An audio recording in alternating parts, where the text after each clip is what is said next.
Assalamualaikum warahmatullahi wabarakatuh. Di sini kami ingin mempresentasikan tentang pengembangan bahan ajar cetak modul, yang dimana anggota kelompok kami yaitu terdiri dari Mia Noralisa Meila dan Hana Putri Alipia. Adapun di sini kami ingin menjelaskan tentang pengertian bahan ajar cetak modul, kemudian fungsi, tujuan, kegunaan, karakteristik, jenis-jenis bahan ajar cetak modul, dan yang terakhir yaitu langkah-langkah pengembangan bahan ajar cetak modul. Nah, yang pertama yang kami jelaskan yaitu tentang pengertian bahan ajar. Adapun pengertian bahan ajar cetak itu merupakan perangkat bahan yang memuat materi atau isi pelajaran untuk mencapai tujuan belajar, metode, materi, dan evaluasi. Nah, yang dimana berfungsi untuk mempermudah peserta didik dalam belajar atau juga mempermudah peserta didik dalam memahami isi pembelajaran. Nah, adapun bahan ajar cetak ini dapat diukur kualitasnya dengan beberapa kriteria penilaian. Jadi, bahan ajar cetak ini merupakan informasi atau bisa juga sebagai alat dan teks yang diperlukan guru untuk perencanaan dan penelaahan dalam menggunakan atau melaksanakan kegiatan belajar mengajar di kelas. Jadi, bahan ajar cetak ini itu terbagi menjadi dua, ada bahan tertulis maupun tidak tertulis. Tetapi di sini kami menjelaskan tentang bahan ajar tertulis, yang dimana yaitu bahan ajar cetak modul. Sini ada pun pengertian dari bahan ajar cetak modul, yaitu modul merupakan seperangkat media dalam pembelajaran, di mana merupakan program pembelajaran yang telah disusun dalam bentuk tertentu untuk keperluan belajar. Modul ini merupakan paket belajar yang memuat satu unit materi di dalamnya yang dapat dipelajari secara mandiri oleh siswa. Kemudian, adapun fungsi bahan ajar cetak modul ini yang pertama yaitu sebagai bahan ajar mandiri. Nah, jadi bahan ajar mandiri ini mana berfungsi untuk meningkatkan kemampuan peserta didik untuk belajar sendiri tanpa tergantung kepada kehadiran pendidik atau tanpa tergantung pada seorang guru. Kemudian yang kedua yaitu pengganti fungsi pendidik.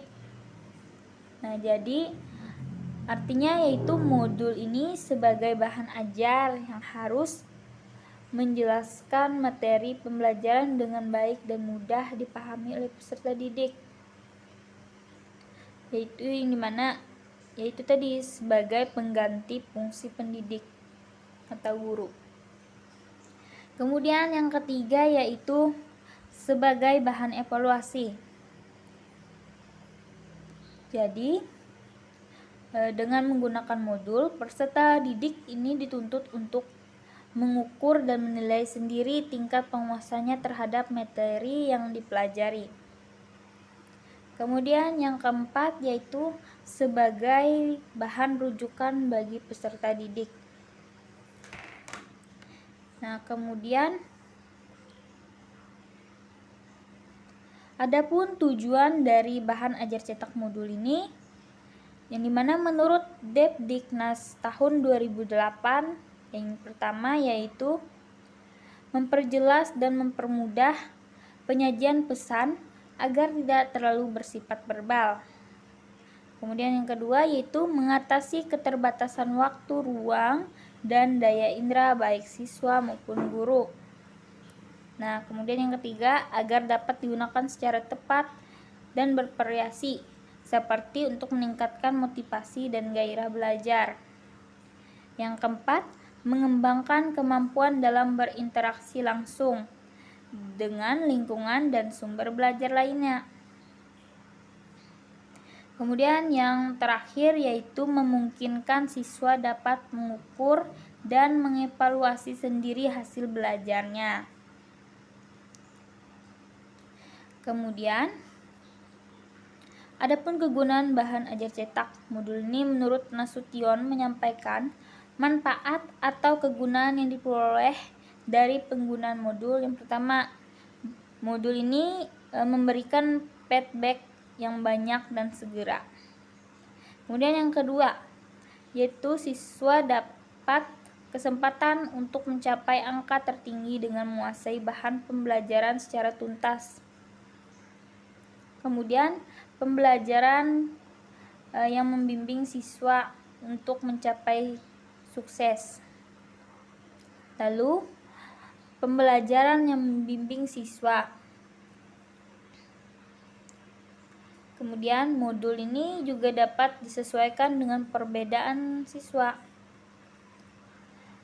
Lalu modul ini dapat mengurangi atau menghilangkan rasa persaingan di kalangan siswa. Yang terakhir yaitu modul ini dengan sengajanya memberikan kesempatan untuk remedial.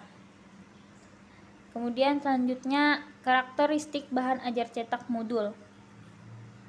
Nah, ini mana bahan ajar ini dapat membuat siswa mampu membelajarkan diri sendiri dengan bahan ajar yang dikembangkan.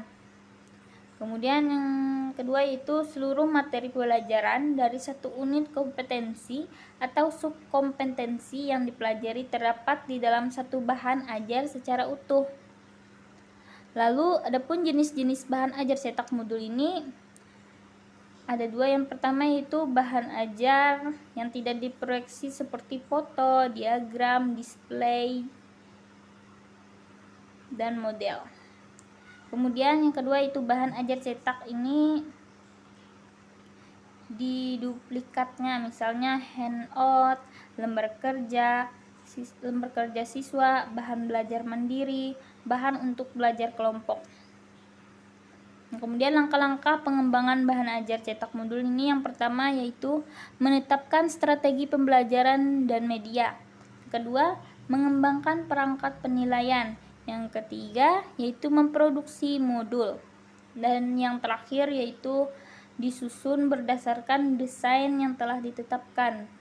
Nah, jadi itu saja yang dapat saya sampaikan. Kurang lebihnya kami mohon maaf. Sekian dari kami. Wassalamualaikum warahmatullahi wabarakatuh.